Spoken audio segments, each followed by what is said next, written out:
Chihuahua. So I can't remember the damn setting I used to have that on. This is the Black Label Society, or Black Label Chorus, which is superior to any other chorus. If you can get the damn right setting, it sounds like Randy's chorus on the last tour, Diary of a Madman. Something is too, it's too, so it's the rate. But I can't see a rate on here. I can't see anything with the blue light. Oh, that is rate, and that's straight, okay, wait.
Okay, so I've got the amps really close. The 2 amps that I want to, I'm not running 3 tonight. See, okay, so this is what happened. A couple weeks ago, I went up to our organist at church just to ask him a question, because I want like a Mr. Crowley type, but not on a cheap sounding on a pipe organ, where it sounds big and cool. And you can, you know, kick in horns and all sorts of stuff. Sounds amazing. It's already been done several times online. He didn't know what Mr. Crowley was. He'd never heard it, but he says he'll learn it and then we can play it. I'm like, okay, well, he can learn it and play it. I just want to hear him play it. So he called me today. He said, okay, I'm ready. Do you want to come up to the church tomorrow and we can go through the song? I go, me and you? I mean, like me on guitar and you? He goes, yeah, that's what you wanted. So I've been kind of confused. I didn't really know what you wanted to do. I'm like, I figured, you know what? I'll go up there. Because you heard, I can kind of, but see, I've got to tune this up. I either have to tune this or this to standard. This neck is shiced. And if you can't tell, this has been like the only guitar I've been playing for almost a year now. because I'm trying to, do what my friend said. Why don't you stick with one guitar and really, and I remember that's how I was with the Star, the Charvel Star I have with the bullet holes. I just knew that guitar. I knew exactly where I was on the neck. I didn't have to look down all the time.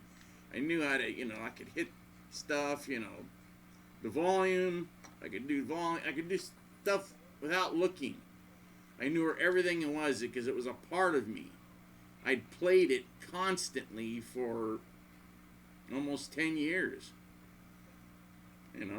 Ever since I got it finished. I got it finished. It was ready to play. It just didn't have the Kaler until '84. I just had a